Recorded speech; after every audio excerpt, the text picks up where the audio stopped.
I've low-key known my son is gay for decades, but we've never formally talked about it, and now I'm desperate to tell him I love him no matter what, but I'm terrified that I waited too long.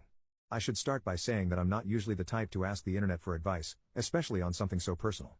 But the unfortunate thing I've come to realize is that I can't talk about this with anyone I know.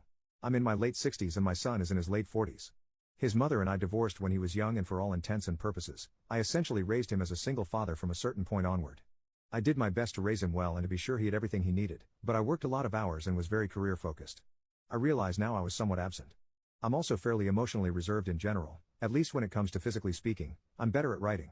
When he was in high school and in college he had several girlfriends, and one girl I thought he was very serious about for the majority of his time during his undergraduate education. They broke up. After that he never brought home any more girls or talked about any, and he moved away to attend medical school, and we stopped talking as much as we had previously.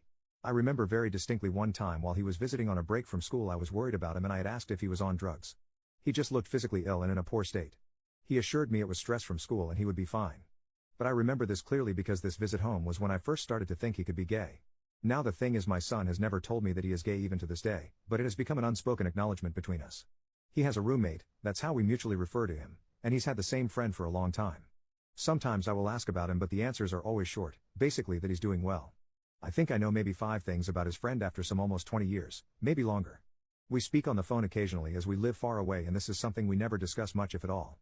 Recently I've been doing a lot of thinking. I think I'm a poor father.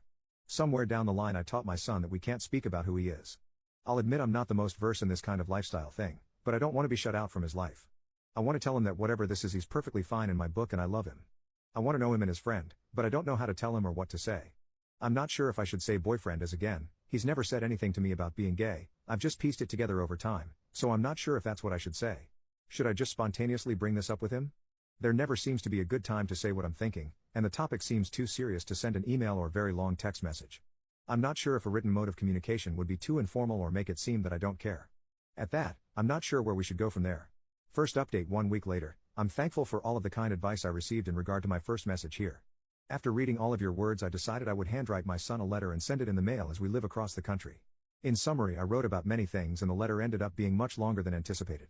I began by discussing some of my experiences with my father growing up in ways I realized I had treated my son similarly. I had wanted to do better than my father, who had moments where he could be cruel, but I failed to realize that being too reserved was also a problem, and I leaned too far in that direction. After his mother left I was depressed and I didn't deal with that as well as I should have. I apologized for being absent at work and for being emotionally unavailable at times when he would have needed me the most. I mentioned I'd like to change that in the future, but it's still something that's hard for me to do, and I understand he may need his own space. Then I wrote about how even though I probably don't show it well, I do love him with my entire being. There's nothing he could do or be that can change that, and I'm proud of him for many things. I wrote that by extension I love whoever he loves, and his chosen family is family to me as well. All said and done, the letter was several pages long. Then I mailed it, and it was incredibly hard to wait. I decided to text him to let him know I had sent him a letter, as we don't typically write, and it seemed like something that warranted some warning in advance of its arrival so he wouldn't be entirely caught off guard by it. Then eventually, he sent me a text that he would like to call me at the end of the day. We spoke about everything in the letter. I learned that he had believed I viewed him as a burden, which was disheartening to me as I had always wanted to be a father since I was young, and I never saw him as being a burden, which I told him. We discussed his mother and the plethora of feelings surrounding her. This was a hard topic for me as I still have many unresolved feelings here, but I realized because of this I never explained to him everything that happened. I also learned that he was afraid to disappoint me, and that he had put a lot of effort into his career to make me proud of him, as he felt this was the way to impress me and that it would make up for his defects. I brought up that focusing on work over family and interpersonal relationships was one of my bigger regrets, and he admitted that being so career-driven was straining his personal life. With everything going on at the moment, he also expressed that the medical profession was weighing on him, but he hadn't wanted to disappoint me by not being as emotionally strong as he thought I am. By this point in the conversation we had both said a lot of very emotional things. He brought up that he felt it was hard to talk to me because I don't make it clear what I'm thinking, and so he felt it was always easier to only discuss work or accomplishments with me and nothing personal. He felt it was easier to let his relationship be an unspoken understanding between us, as he felt I would be uncomfortable to know anything more. At this point I confirmed that his friend is in fact his partner. He said he felt a lot of shame about it. I told him I regretted not reaching out to him sooner, that I'm sorry that my lack of availability had created this distance between us, and that I'm always proud of him and not just for his career. We ended the conversation by discussing seeing each other in person, as it has been almost 10 years since we've actually seen each other. I expressed that I would like to fly out to visit him and his partner if he would feel comfortable. I now have a plane ticket for early next month, a date which is quickly approaching. I am glad for all of the encouragement I received from this website. I have nothing but gratitude for all of your kind words. Once again I am asking for a little advice. I have never met his partner in person, nor have I ever spoken to him. He has been with my son for 2 decades at this point and likely knows my son better than I do. I would like to make a good impression with him. However, I don't know any gay couples, aside from them, and as was thankfully pointed out in my previous post here, I am not aware of all the proper ways to describe things as I incorrectly use the term lifestyle. I would like to be invited into their lives, so I wish to avoid offending either of them. Are there any suggestions of common things I should avoid saying to them? Perhaps I'm just nervous because this is coming up soon and I haven't seen my son in so long. Typing some of this out was helpful in and of itself. Second update. Hello wonderful individuals of the internet. Almost half a year ago I posted here about reconnecting with my estranged gay son, and I received the encouragement I needed to push me to do what I knew was the correct thing in my heart. Due to the contents of that letter and an ensuing phone call, my son invited me to fly out to see him and meet his partner of over 20 years. This was a terribly worrying time for me as I felt the ice was thin and I feared saying or doing the wrong thing would ruin what little connection we had forged. I went to visit them in early June and I am incredibly overjoyed to say that everything went very well. While there I had several emotionally tough conversations with my son, but I tried to listen from a place of wanting to understand and accepting that I have not always been the best father. While at times I felt incredibly hurt by what he had to say, it was mostly because I felt defensive and upset with myself that I had caused him to feel this way.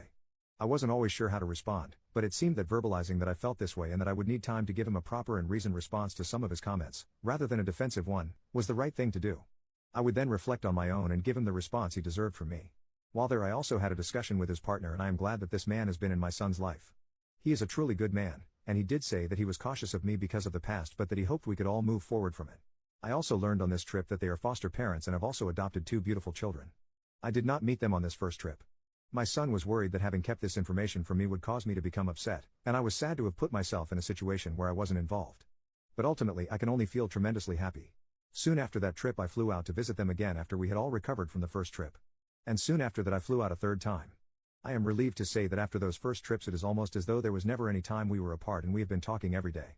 I have felt so much joy over being accepted back by my son, and for being accepted by his partner, and I am now working on selling my home and moving across the country to be nearer to them and my young grandchildren. This is a move they have welcomed and even suggested to me first. I had planned to write about my first trip, but it was quite an exhausting time for me.